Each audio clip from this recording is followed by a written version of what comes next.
Wake up, wake up, wake up. I am your host, Chantel, better known as Miss Recycle, and welcome to Infinity TV. Today, I want to get straight to the point because you already know how they be trying to cut my stuff off. So I want to get straight to the point today, you guys, and I want to let you guys know how important it is for us to start praying. Okay, speaking things into existence. Okay, some of you might not totally agree with the prayer thingy, right? Okay, so let's just agree that the power is in the tongue, right? And we can speak things into existence, right? If you agree, awesome. So now what we want to do is try to instill in ourselves to speak things into existence, the things that you want. So me personally, I know that there is a higher power and it is also inside of me. So I speak to that higher power as if I'm speaking to myself. You know what I'm saying? I don't sugarcoat nothing. I let the Most High know what I need to you to do for me so that I can do this. You understand what I'm saying? Because it all works in conjunction. It all works together. So we have to be mindful that we have people out here, right, who can literally do spells on you to cause you to be hindered in your progress, right? Because if it's for you and if you are the one, if you got that light shining in you, they can't stop you, but they can hinder your progress, right? So I was watching a video called I think it was like the CIA attached to some occultic type thingy. I don't remember the name of it, but I will try to post it for you guys soon. But in this documentary, okay, the man stated that he was a wizard and he changed his life around, right? But he said that he used to astral project, okay? He used to astral project over the communities that they wanted to see fail, i.e. our community. He used to astral project over these communities, right? So that he could cast certain spells down over that particular community so that things would not prosper, right? So now I'm like, wow, okay. At first, if you would have told me that a couple of years ago, I would not have believed in astral projection, okay? But like I told you, all right, I had what do you call them? An incubus, right, coming to me in my dreams trying to have sex with me. And that is a form of astral projection. So I said, wow. And I'm hearing this coming from a real live warlock. So I said, wow, okay, that is really, that it has to be something to that. Now, another thing that he said was, it was one community, right, that he could not cast his spells on because someone in that community was praying, right? We don't pray with our hands closed. We have to get into the habit of praying with our hands open or speaking things into existence with our hands open, right? Because you want to be able to grasp these things with an open hand, right? You don't want your hands closed because you can't catch nothing with a closed hand. And you have eyes in your hands, so you can't see anything if your hands is closed as well. You know what I'm saying? So you want to ask for things in a certain fashion, and you don't have to get on your knees to ask for it. I got to let you know that is a form of begging. Okay, stand up straight, stand tall. All right, sit down in a position like this. Keep your hands out and just speak to your higher self and tell your higher self what you need. Ask your higher self to judge these people for the things that they are doing to you. Ask for the holy fire to be placed upon your community, over your family, and over your life so that these things cannot penetrate you. All right.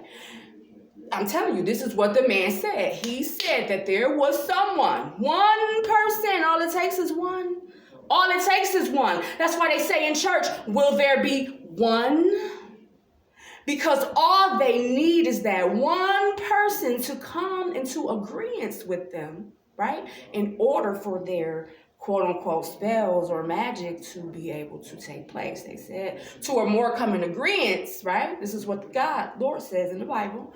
And I refer to the Bible because it is a book of allegories, right? That tells a story. The Bible is nothing but a book of stories that is given to you in a bunch of allegories. It's like the Da Vinci Code. You got to figure it out. You got to figure it out. That's why they say seek and ye shall find. Because as you seek, you will find the answer. The answers will come to you, all right? Because as a man thinketh, you have to remember that. It all starts with the thought, all right?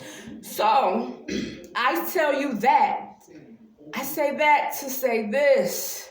We have to start speaking things into existence, right? Stop complaining to Pharaoh, all right? Because Pharaoh not going to help you. Stop complaining to Caesar about paying Caesar's taxes, because that's what we were instructed to do, right? Caesar want his money, right? So how you going to go to Caesar and say, yo, I don't want to pay you that? Caesar going to try to put you in jail, right? That's what they've been doing, right? Okay, so now, you don't take those things to the people that you are basically trying to go against.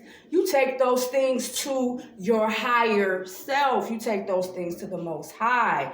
You ask for judgment. Cry out. Ask out. The power is in the tongue.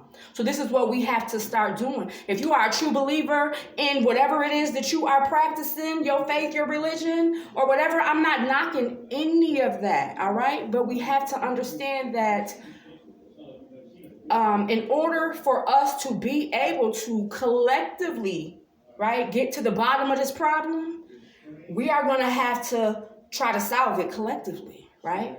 For all of us free thinkers, because we all know that that's who they are attacking. The people who want to think and can think freely, right? Because we all know that everything starts with the thought.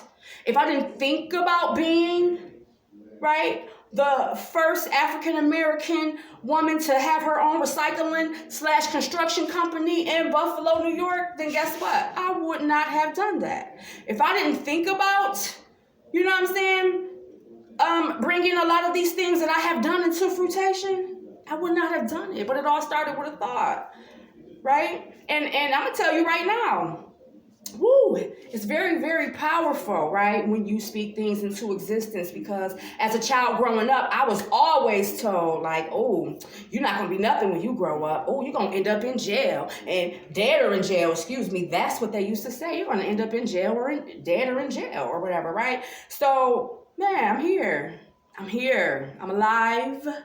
And I'm not incarcerated, because that's not the plan that the Most High had for me. And in actuality, the more that they told me this, right, the more that I used to tell myself, what? You are not in control of my destiny. You're not going to tell me what I am and what I'm going to be. You know what I'm saying? Because the only reason why I was the way I was and acting the way I was acting was because of the environment that I was forced to be in, right? So, you know, and that's also very important too. It's about people, places, and things. That is very, very true. You know, my son always says that, you know, it's not all the time the person, a lot of times it's the company that they keep. So I'm asking you to be mindful. Pray unto the Most High ask the Most High for what you want. Demand what you want. Demand what you need. Because guess what? Your energy is needed for this fight. So in order for you to be able to fight to your fullest extent, you are going to have what you need, right? And so the only way that you're going to get what you need is if you ask for it. So ask for the holy fire to be covered upon your community. Ask for the people who are hurting your community to be judged accordingly. Ask for these things, and these things shall be given to you.